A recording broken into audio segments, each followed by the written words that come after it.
តែងតាំងបន្ថែម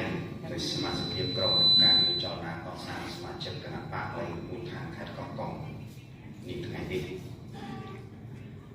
អំបញ្ញនេះខ្ញុំក៏បានស្ដាប់នៅរបាយការណ៍របស់គណៈកម្មការគណៈបកខេត្តដែលបានធ្វើរបាយការណ៍ដោយលោកទាវប្រធានគណៈបកខេត្តក៏ដូចជាអាដាមប្រធានគណៈចាត់តាំងបានអាននៅសេចក្តីសម្រេចរបស់គណៈកម្មការកណ្ដាលគណៈបកប្រជាជនកម្ពុជាស្តីពីការកែសម្រួលនិងតែងតាំងបន្ថែមនៅក្រុមការងារចលនាកសាងសមាជិកគណៈបកថ្ងៃនេះជាឱកាសនេះក្នុងនាមក្រុមការងារចលនាកសាងសមាជិកបកក៏ដូចជារូបខ្ញុំផ្ទាល់ក្រុមការងារក៏សូមសម្ដែងពីការអបអរសាទរដ៏ស្មោះបកប្រជាជនកម្ពុជារាជរដ្ឋាភិបាលកម្ពុជាផ្ដល់នូវសេចក្តីទុកចិត្តតែងតាំងជាអភិបាលនៃគណៈអភិបាលខេត្តកោះកុង